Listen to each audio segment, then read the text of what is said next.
সূর্য আর দীপ মিলে লাবণ্যকে অনাথ আশ্রম থেকে বাড়ি নিয়ে আসলে সেখানে কিছু গুন্ডা সূর্য আর লাবণ্যকে তুলে নিয়ে চলে যায়। হ্যাঁ বন্ধুরা, এমনটাই আমরা দেখতে পাবো অনুরাগের ছোঁয়া ধারাবাহিকের আগামী পর্বগুলিতে। এরপর কুন্তলা এসে বলে, এত সহজে আমি তোমাকে সুস্থ হতে দেব না সূর্য। অন্যদিকে দীপা একটা গাড়ির শব্দ পায়, বলে রূপাকে, মনে হয় ওরা চলে এসেছে। আর সেটা তো একদমই না। দীপ এসে বলে, বড় মা সব শেষ হয়ে গেছে। দীপা বলে, কি কি বলছিস তুই দীপ?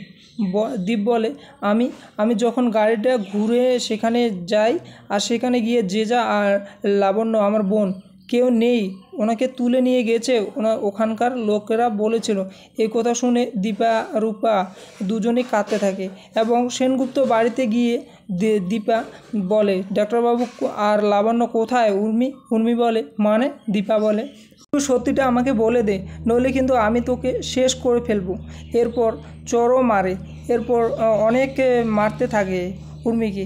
জয় বাধা দিলে, দীপাকে বাধা দিতে গেলে দীপা বলে, চুপ, একদম চুপ, লাবণ্যকে অনাথ করে দিয়েছিলে, ওকে আটকাতে পেরেছিস তুই, আর এখন এসেছিস বাহাদুরি দেখাতে? জয় অবাক হয়ে তাকিয়ে থাকে দীপার দিকে। দীপা বলে, এই সব কিছু উর্মি করেছে জয়। দীপার কথা শুনে চমকে যায়। প্রবীর, জয়, অনুজা, এমনকি সোনাও চমকে যায় যে এমনটা কাকিয়ে করতে পারে, এমনটা করতে পারে উর্মি।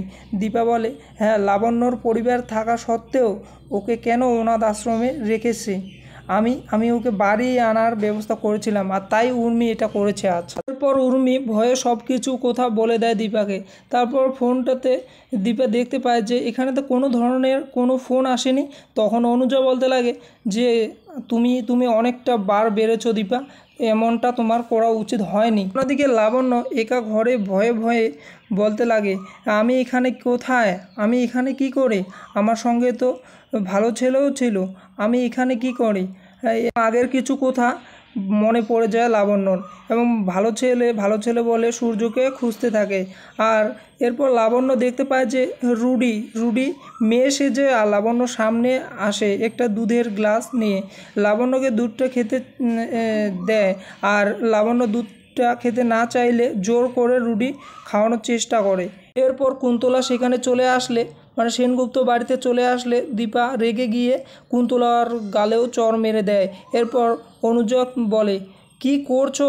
কিছু বললে অনুজাকেও দীপা বলে দেয় যে তোমাকে আমি আবারও সাবধান করে দিচ্ছি কাকিয়া, আজ আমি ছোট বড় কারো কথা শুনবো না, আমি তোমাকে আবারও সাবধান করে দিচ্ছি। কিন্তু কুন্তলা বলে, আমার ছেলেটাকে শেষ করে দিয়ে আমারও গায়ে হাত দিলে, আমারও গায়ে হাত তুললে দীপা বলে, আমি যদি জানি যে এর পেছনে তোমারও হাত আছে, তাহলে যেভাবে তোমার ছেলেকে শেষ করেছি ঠিক তেমনভাবে তোমারও ওরকমই অবস্থা হবে।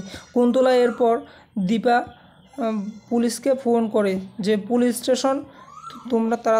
তো বন্ধুরা, আজকের এপিসোডটি তোমাদের কেমন লাগলো প্লিজ মতামত কমেন্টে জানাবেন। নতুন এপিসোড দেখার জন্য চ্যানেলটি সাবস্ক্রাইব করে পাশে থাকবেন। বন্ধুরা, লাবণ্য কি সেনগুপ্ত বাড়িতে ফিরবে?